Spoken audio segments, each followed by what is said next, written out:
Here we go. Ooh.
Thank you, Whittaker. And David, I see you've successfully made me big, so thanks. And I appreciate all your forbearance and me stumbling a little bit through our Zoom technology. Welcome to the Unitarian Universalist Fellowship of Columbus, Georgia. I'm Bill Harlan, your volunteer service leader. We are an inclusive spiritual community. Christians, Jews, Muslims, Buddhists, Wiccans, atheists, agnostics, humanists, and others, we're all connected by our commitment to support each other in our own personal searches for truth and meaning. And this week I've needed that support and I've leaned on those commitments. It's Sunday, November 8th, and what a Sunday, what a week. We're going to talk about that this morning, so let's get started. We begin our services by lighting the chalice, which symbolizes for us reason, tolerance, and freedom, and also respect, compassion, and love. So I'm going to light this chalice on my nearly portable home version of the chalice.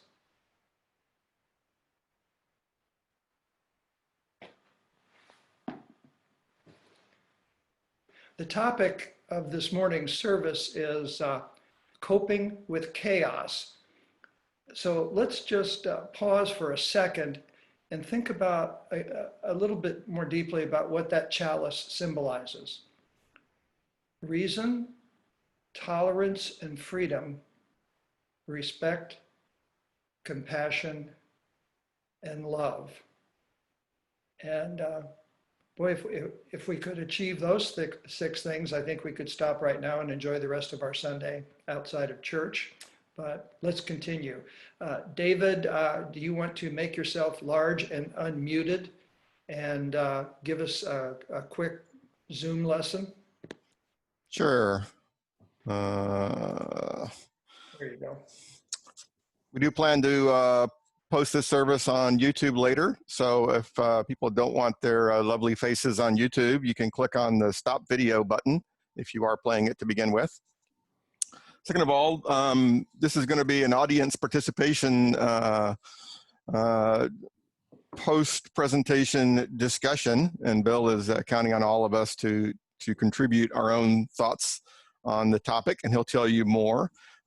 Two ways to do that. I think our preferred method is just raise your hand. Just hold your camera up, your hand up to the camera, and we can invite people to speak. That way people aren't trying to all talk at the same time.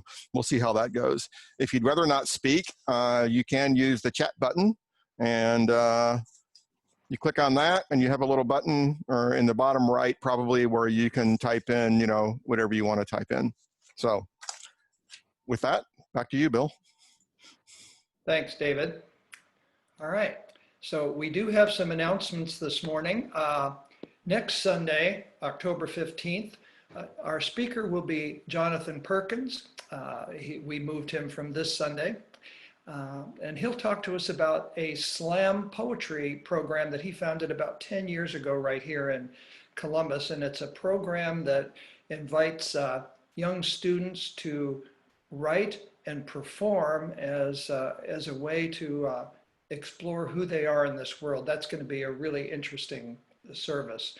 And then on November 22nd, we're going to have another really unusual and I think a pretty spectacular service. It's going to be Ron and Connie Ussery will present a talk titled A COVID Journey and Your Support. Of course, we all know they've both recovered from a bout with COVID-19, and they even participated in a drug trial. They're doing great, and I saw them yesterday. I can attest to that.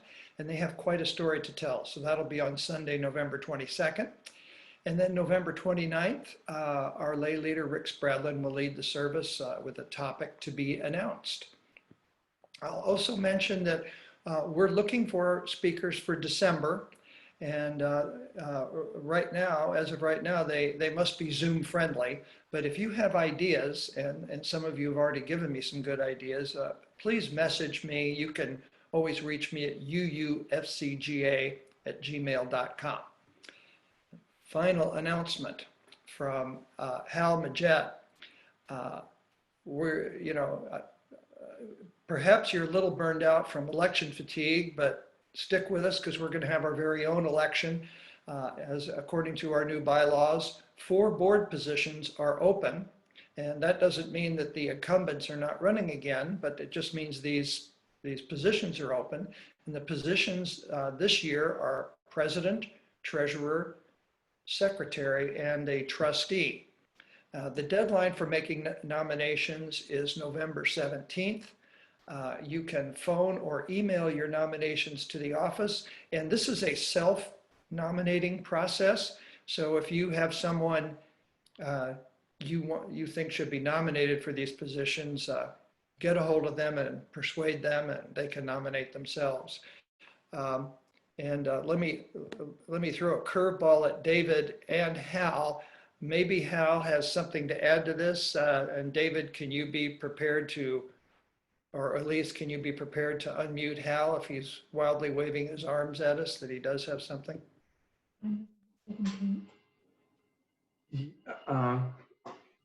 All these have to be, the nominations should be in, or have to be in by the 17th. We have a board meeting on the 18th in which we'll take those nominations and we'll have a ballot made and sent out. And then people will vote by email. And this is the first time we've ever done this, but it's because of the pandemic. And if anybody has questions about it, they can call me, they can email me, text me, and I can explain what we're doing. But I'm trying to be very transparent about this during this time. That's it. Great, thanks, Hal. I appreciate it. Where should people email their self-nominations? Thank you very much. That they should send it to Brenda, to UUFCGA@gmail.com. Okay, thanks. And maybe, Elise, maybe you can type that our email address into the chat. I think most of you know it, but that's always handy to see it. UUFCGA@gmail.com. So now let's get centered and get ready for a more spiritual portion of our service. We don't have a creed, but we do share principles. So let's review them. And let me review them by doing this. I'm going to share my screen. And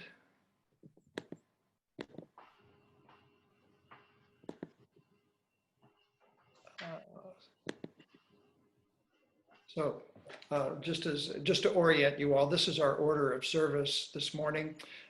We've had the hymn from Whittaker, which was, I forgot to tell you, When the Spirit Says Do, really appropriate for this morning's service. And we've had announcements. We're on the 7 principles.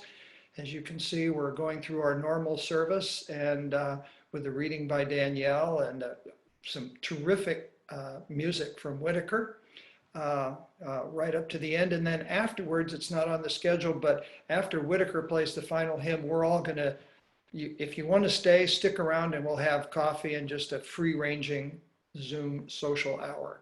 So on to the 7 principles, which we affirm and promote.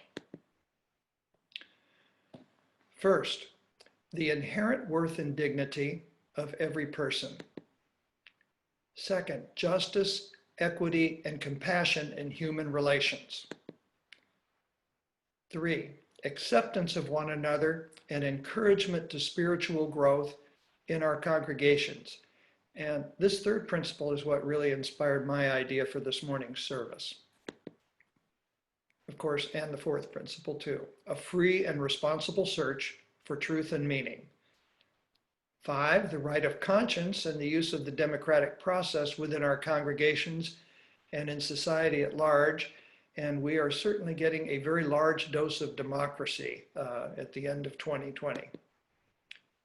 The goal of world community with peace, liberty, and justice for all. And maybe we have the opportunity in the coming year to get a little closer to that goal. And finally, respect for the interdependent web of all existence of which we are a part. So I'm back. Next on our agenda will be joys and concerns. One of the ways we proclaim the vitality of our fellowship is through sharing brief and personal joys and concerns. And I'm going to start by lighting a candle for sorrows or concerns you might not want to share in public.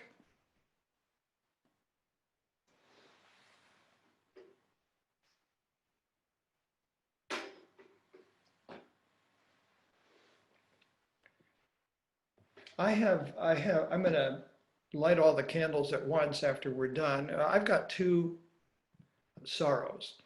One is for our friend Rita Ellis, who's the founder and driving force behind Paz Amigos. Rita lost her younger sister this week, her younger sister Allison, so let's keep her in our thoughts. And Ellen and I have also experienced a personal loss, especially Ellen. Our friend Tom, who was married to Ellen's close friend Beverly, died just within the last day or 2, just lying next to her in bed. So we're going to light a candle for Beverly and her family. If there are any other joys and concerns, please raise your hands, or you could put it in the chat and Elise or David will read that for you. And I'll give you a minute to transmit that message to David.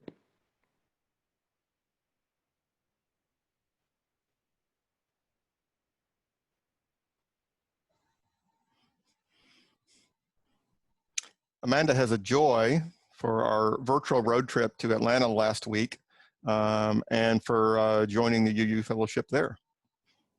Oh, great. Jeff Gordon to everyone. Jeff and Pam Gordon are expecting their first grandchild. Yay.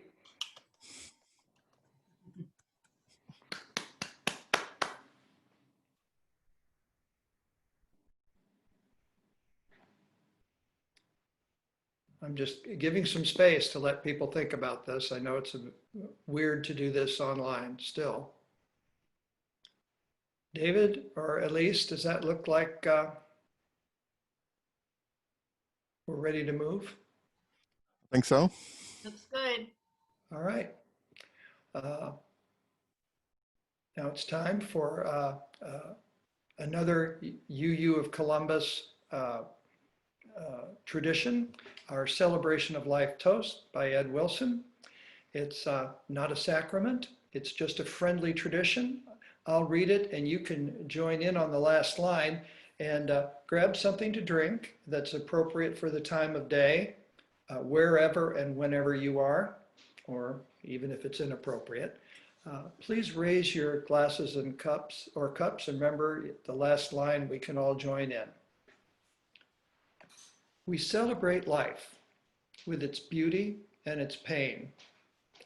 We lift these cups in tribute to the achievements of human minds and hands, and in sensitivity to the frustrations of misfortune and heartache. not fixing blame or credit for the outcome of chance, sensing the risk, savoring the joy, sharing it all, knowing of the certainty of death, and remembering the value of each moment. We drink our toast of celebration to this time, to each other, to the future, to the throbbing of the earth and sea and sky with life. Everyone together, we drink this toast in celebration of life. And I apologize for being a little distracted. I was reminded twice that I forgot to do something. One was by Ellen and the other was by the celebration of life toast and the part about knowing of the certainty of death. I forgot to light the candles after I promised to do that for Rita and for Beverly's family.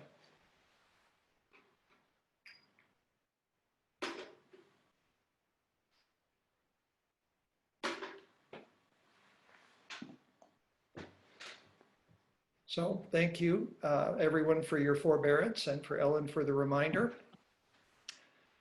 Now it's time for our offering. You know what this means. You know the drill. We are working very hard to keep this fellowship afloat during the pandemic. Someday, soon, I hope, we're going to meet in person. But until then, we continue to have expenses, and your contributions are gratefully accepted. You can mail your checks to Box 698, Fortson, Georgia, 31808, or you can contribute on PayPal. Just go to PayPal. Signing up is free. And when you get to PayPal, hit the send button, and then it'll ask you for a recipient. And the recipient is just our email address, uufcga@gmail.com. Easy as pie. And you can maybe add a little bit of a tip so that we cover PayPal's account or PayPal's cost. So while you are looking for your envelopes and checks and stamps and signing on to PayPal, Whittaker will play for us, and he's going to play a piece that has real relevance this week. We've got 2 runoff elections coming up that could determine the future of control of the US Congress, 2 Senate elections. So Whittaker is going to play a piano arrangement of Georgia on My Mind. Is that correct, Whittaker? That's correct. All right, and we often have Whittaker by recording, but he's playing this live for you. So Whittaker, if you will.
Whittaker, that was spectacular. And boy, it's what a treasure to have you. Thank you, Bill. That's really fantastic. And but wait, there's more. His last hymn is going to be pretty special too. Now it's time for our reading, and Danielle Neale, who we all know, has become kind of one of our go-to readers. And if you'd like to do a favorite reading that lasts a minute or two during a service, please do contact me. But Danielle always does a great job.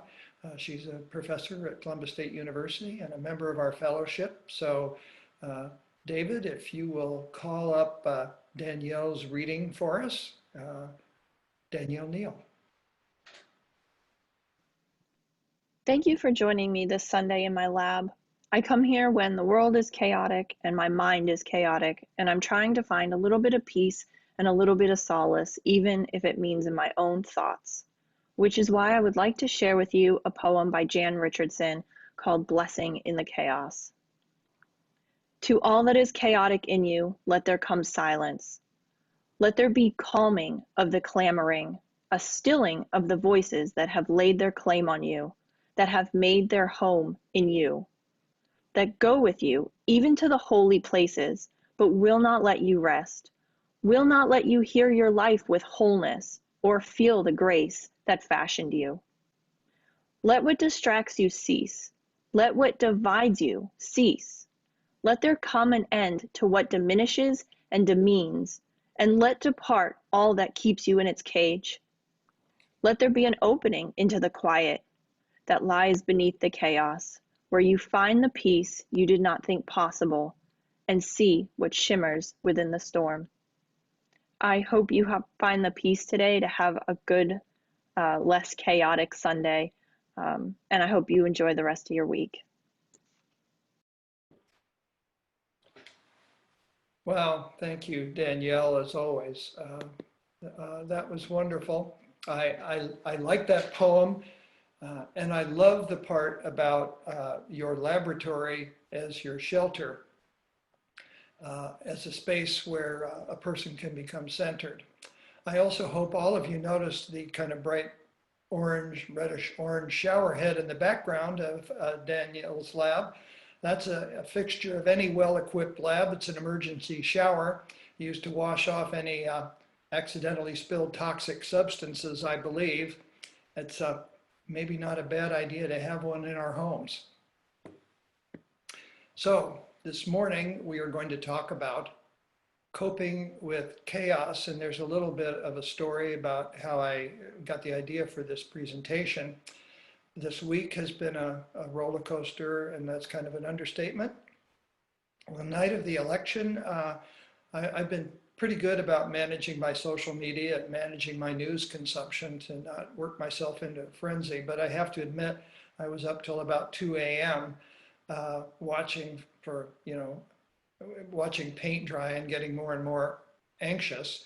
And then I woke up at 5:30 a.m., still exhausted, couldn't get back to sleep. My stomach was in knots because I was remembering the gut-wrenching disappointment of 2016 for me and for many of us, and all of those feelings were rushing back in. And I remember that lasted for weeks and months, and really just sent me back to all the things that we've been going through over the last 4 years. And I know the same is true for lots of you. So I thought, well, we should talk about that this Sunday. And that's why Jonathan Perkins really graciously agreed to postpone his talk for a week.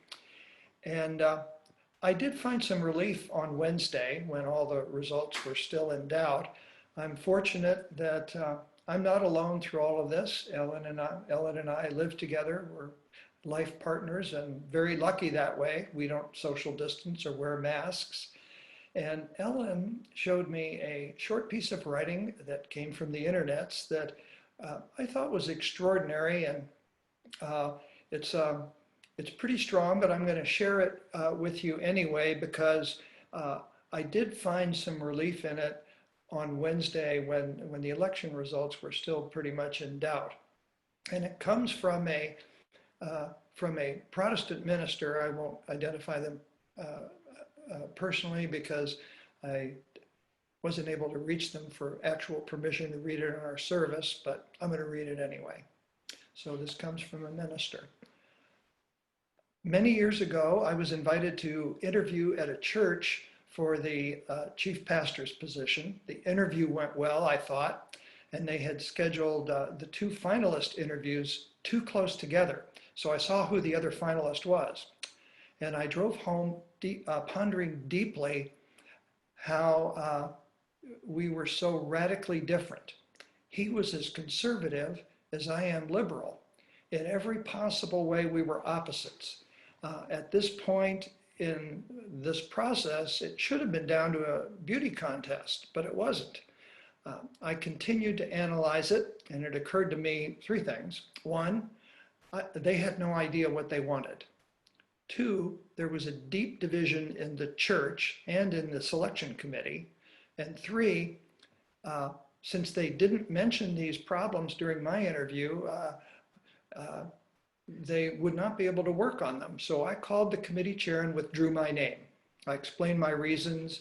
He admitted they were losing members at a rapid rate and could not reach decisions in meetings, and the people had stopped speaking to each other, beginning to sound familiar. That began a journey for them that has gone on 20 years, and they've discarded priests about every 18 months to 2 years. And they've continued to struggle. And here we are as a nation.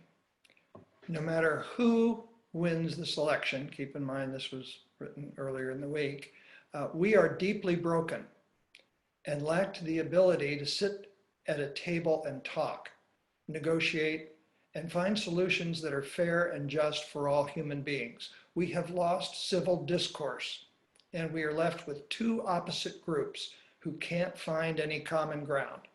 Where do we begin to heal? I believe we must start with healing our souls individually. I know mine is sick from the last 4 years of a vulgar, despicable buffoon of an excuse for a human being, my parentheses, wow. I have rented him space in my head to the point where he pretty much occupied the entire real estate development that is my mind. He poisoned my spirits. He made me an angry person, a hateful person, a judging person. I believe it is time to evict him from my brain and continue on a much more peaceful journey in working for justice, freedom, and peace. I will continue to support all those things that I have supported, to fight for the freedoms of people who still do not have the freedoms of old white men. But I must do that for my sake and yours from a place of peace in my heart. There is no switch to make that happen, but there is an intentionality. I have started by carrying a coin in my pocket that I can grasp to remind me to be at peace, to breathe deeply, to calm my soul when I would strike or strike out. I will be grasping it so tightly in my knuckles that they will turn white. I will not let the evil that this vile minion of hate has unleashed on the world infect me.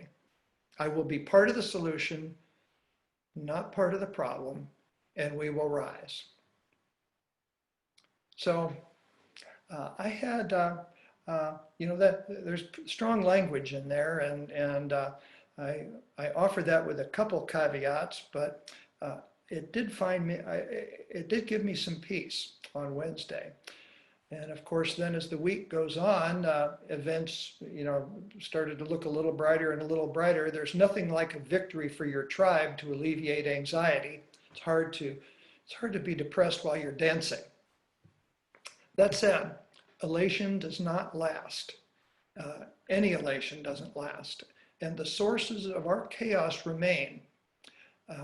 And they remain, especially for us in Georgia, where we've got these two runoff races for Senate that promise to be intense and negative and pervasive. And it's the special election is January 5th, I think. And so that's going to carry us right through the Christmas season. And the other thing that we have to keep in mind is that 70 million people in this country thought that Donald Trump was the best choice for president. And in all fairness, we all have friends and relatives who think that, people who we love and respect, who still think that. I'm reminded of what Dick McMichael reported to us during last week's service. He quoted a study from a few years ago. It's actually from 2014 that said, well, 84% of Unitarians are generally Democratic, 14% identify as Republican, and a survey this August found that 87% of Republicans approved President Trump's job performance. That's way too many. That's way too many numbers for a Sunday, but we can just do the rough math and we'll figure out. It's not unreasonable to think that among our 140 members and friends, each one of us we admire, respect, and love. There are, maybe a dozen, maybe more people who think that Donald Trump was a better option last Tuesday. So all that's to say, this is a recipe for frustration, ill will, and chaos. So that's where my inspiration came from. And you use third principle, which I'll repeat: acceptance of one another and encouragement to spiritual growth in our congregations. And by joining this fellowship, we all agreed to encourage each other in spiritual growth.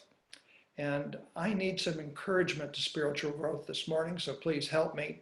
I'm going to start the ball rolling by offering some sources of wisdom that I've found generally of comfort this week.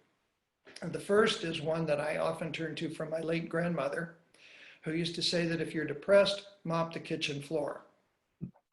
End of subject.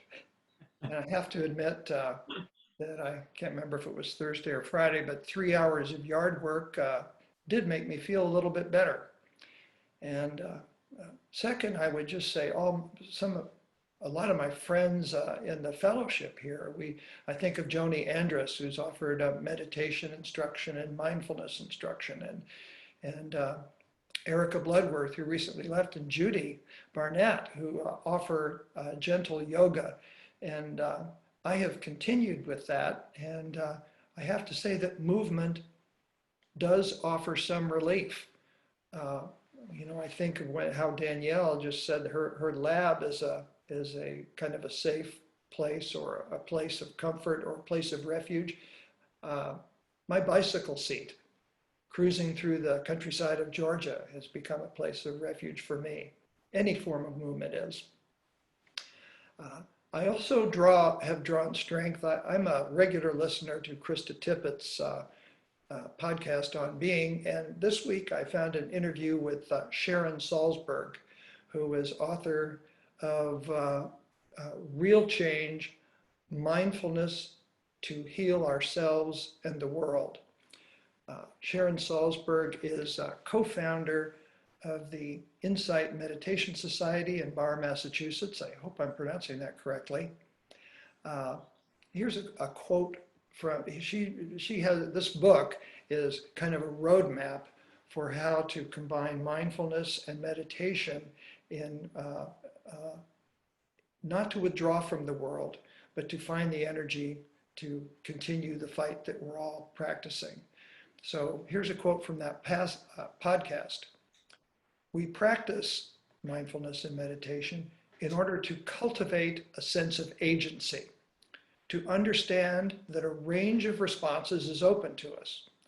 We practice to remember to breathe, to have the space in the midst of adversity to remember our values, what we really care about, and to find support in our inner strength and in one another. And she would emphasize that meditation is not a replacement for taking action. It's a way to reconnect with something bigger than ourselves. It's a way to find the energy to stay active. Meditation is not a salve. It can produce an impetus for change. From the book, we all struggle with what to change and what to let be. what we can affect and what we can't, the effort it takes to foster change, and how it's possible to burn out and shut down. Meditation can provide tools to help courage grow out of rage, and how resilience can grow out of grief. If your own life has been shattered by the actions of others, the perspectives of meditation can help you become whole. Deep acceptance is not inertia. The second source that I've been using quite a bit, I have Joni Andrus to thank, and for one of her classes that we took, and it comes from the Book of Joy, which is the Book of Joy, Lasting Happiness in a Changing World. And that's, let me see if I can find that. I have that. Well, that was pretty bad video, but let me see if I'll try to redeem myself here Yes. with this book. Yeah. The Book of Joy. Yeah. And these are conversations between the Dalai Lama and Desmond Tutu, Archbishop Desmond Tutu. So from the Dalai Lama: the more time you spend thinking about yourself, the more suffering you will experience. And really, I could spend a whole morning meditating on that one. From Desmond Tutu: the Dead Sea in the Middle East receives fresh water, but it has no outlet. It doesn't pass the water out. It receives beautiful water from rivers, and the water goes dank. It just goes bad. That's why it's the Dead Sea. It receives and it does not give. In the end, generosity is the best way of becoming more and more joyful. And another one from Desmond Tutu: if you were setting out to be joyful, you are not going to end up being joyful. Interesting. You're going to find yourself turned in on yourself. It's like a flower. You open, you blossom, really because of other people. I think some suffering, maybe even intense suffering, is a necessary ingredient for life, certainly for developing compassion. From the Dalai Lama: one of the good things is realizing that you are not a solitary cell. You are part of a wonderful community. And boy, that really hits for me. It's this community of UU in Columbus that has meant so much to me in so many ways. I think there are, kind of 3 bullet points that come out of this book. One of them is our ability to reframe any situation more positively. Another is our ability to experience gratitude. And the third is our choices to be kind and generous. My third source, or third book that I'm going to introduce, is this one, also thanks to Joni, and this came with one of her seminars. It's an invitation to meditation, and I'd like to read from this, and I hope I'm not blocking my microphone, David.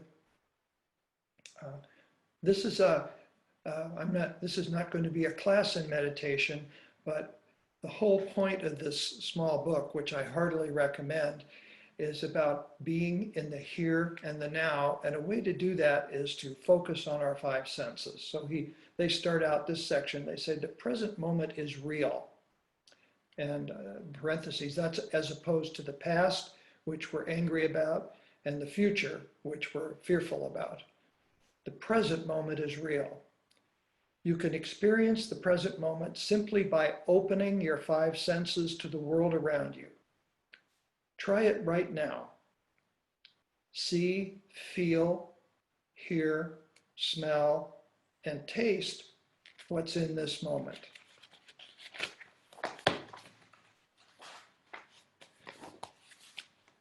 He says, see the words on this page, and I would see the screen in front of you, see what's in the room around you. Look around and see all the sights around, pictures on the wall, the flowers in the vase, the reflections of light dancing throughout the room. These are real. Feel the book in your hands. It's real. The weight of it, the textures pressing against your fingertips. Feel too the ground beneath your feet. It's real. The sensation of standing or sitting. That is the feel of the seat and the floor beneath you. The feel of your shirt against your skin, your belt around your waist. These sensations are real. Hear the sounds around you. The rustle of wind through the trees. The beep of a phone, the honk of a car, the buzz of silence. They're real. Smell the fragrances in your immediate environment, the lingering scent of soap on your hands, the aroma of something cooking in the oven, or the bouquet of city smells coming through an open window. They're real. Taste too. The hint of toothpaste, the aftertaste of coffee. Got it. The delicious blandness of a clean, empty palate. They are real.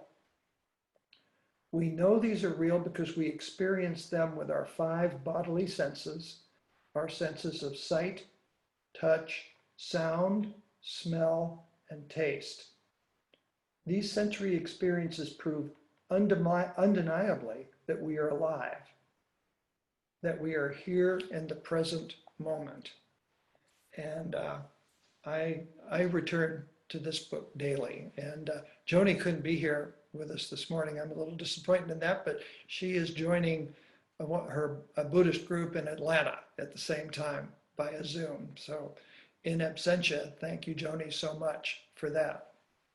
So now I'd like to open up to the experimental portion of this presentation and ask you all to share ideas, techniques, thoughts, activities you found helpful during this past chaotic week.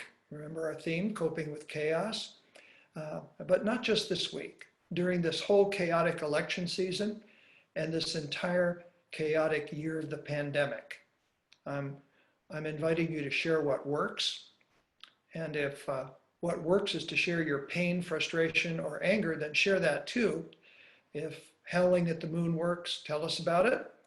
If you just have a question or comment on what we've done so far, share that. Let's try to avoid screeds.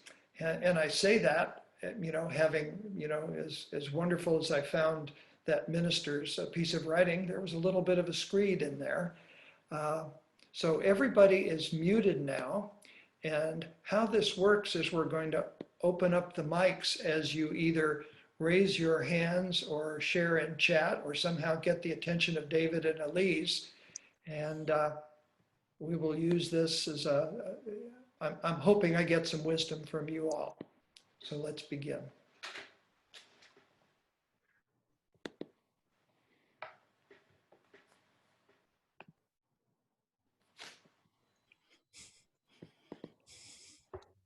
May I go? Oh, go ahead.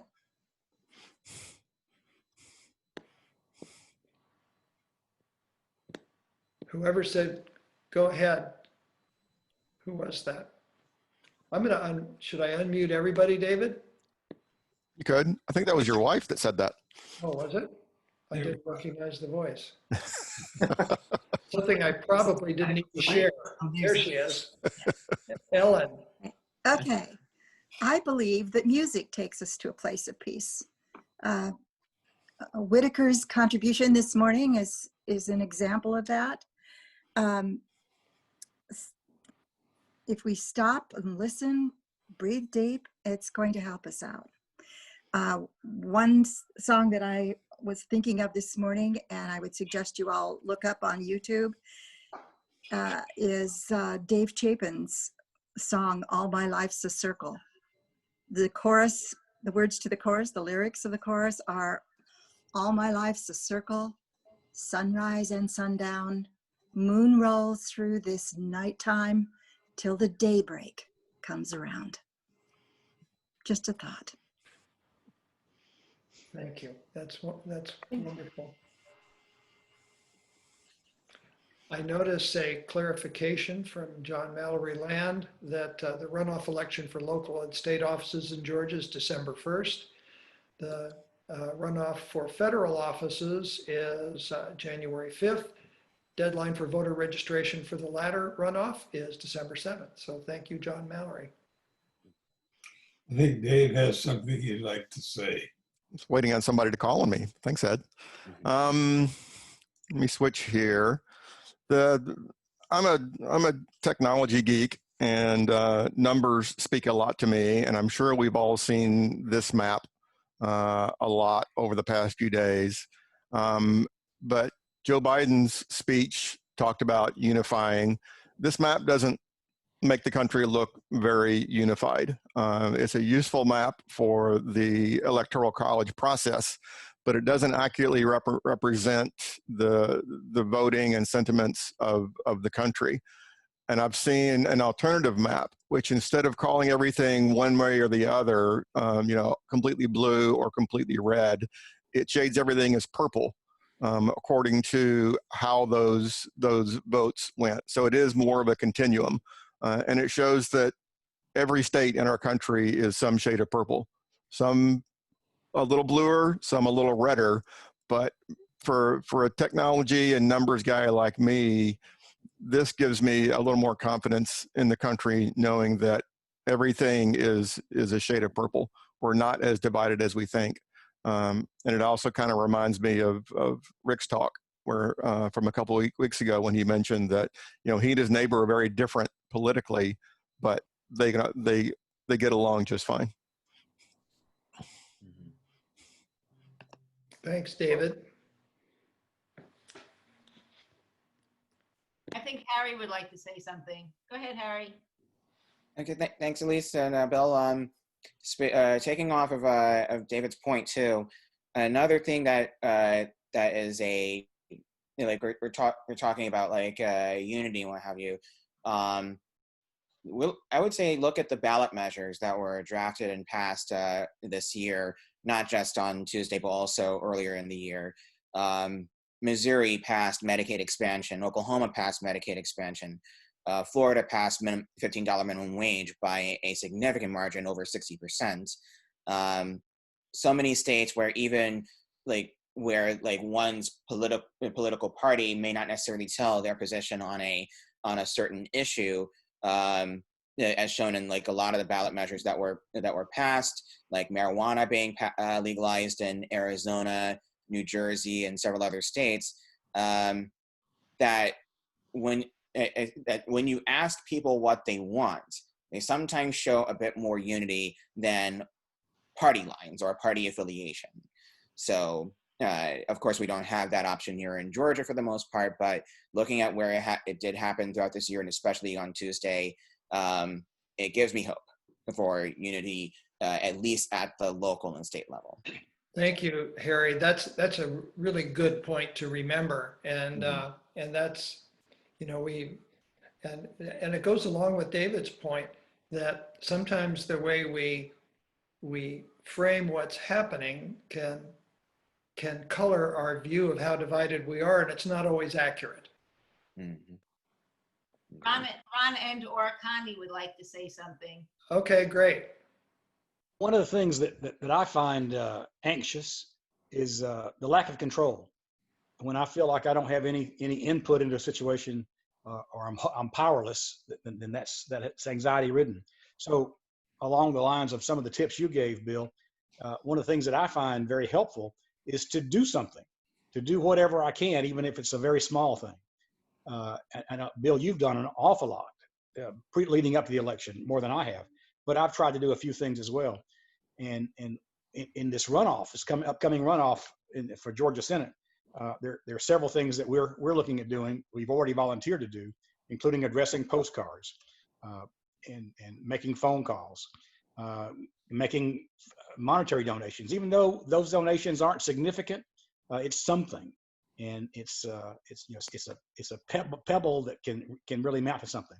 I recommend, for example, gasenate.com is a great place to start if you want to make any sort of contribution to this effort from a democratic point of view, at least. And I'm sure there are other websites for the other side. Thank you. That's a really good point, and actually that is something that I've drawn a little bit of comfort from. I made calls. As much as I hate to answer those calls, I finally decided it was important enough and found a pretty easy way to make calls to likely voters on Tuesday, and wrote a bunch of letters to people in Texas, and the calls were to Georgia. So I think it worked in Georgia, not so much in Texas. But UU the Vote, if you go to UU the Vote, or just go to the UUA.org website and find UU the Vote, there are lots of ways that we can actually participate. And I'd also recommend Stacey Abrams' site, Fair Fight. I think it's just fairfight.org. That also will offer lots of ways, and even 15 minutes or an hour or a couple hours of volunteer activity in the next month can really help, and small donations help. Lisa had something to say, and then Harry, and then Dick. Lisa Okay, had let's take Lisa and Dick, and then Harry. Try to get the people who haven't commented first. Okay. Lisa. Thank you, Bill. I thought that was excellent what you had to share, and the coin thing I did when my daughter was born, because I used to have a really bad problem with drivers that I didn't think were doing a very good job, that I had to maneuver around, and so I had to stop fussing at them, and so I took to just put my hand up for my mouth, and then I took to blowing them a kiss. It was like I don't know, just a way of changing a habit of response that wasn't healthy. And I like to dig in the dirt, and there's some scientific knowledge that's out there about it releases, the smell of dirt releases oxytocin. Isn't that the name of it? The same thing that bonds a mother and child. So Absolutely. Thanks, Lisa. And Dick? Something to say? You want to hear from me now? Yes. You want to hear from me now? Yes, Dick. Okay. I found that one way to get through this without being disturbed too much is to not go into Facebook too much. It's very tempting. I do go there. I'll give you the last post that I did that has gotten some action, and it says, it's time to remember that we are the united, capitalized all the way States of America. And this engendered 49 likes. And that was pretty good, 49 likes. That means basically when people, I think when they give you a like on something like that, that means you agree with you. It got 18 comments, and some of those, I would say the majority were saying that we really are not that united right now. And some are very bitter about it, the Republicans that made comments. So we are a divided country right now, but it's been pointed out this morning on the network, on NBC, that we've been divided like this many times, and they showed all the different times, and I remember some of those. Of course, I don't quite remember the 1861, but just think about how divided we were there, and it ended up in armed conflict. Now, this is the disturbing part of it, is that the President of the United States won't put on his big boy pants and as someone had suggested, another governor, and concede.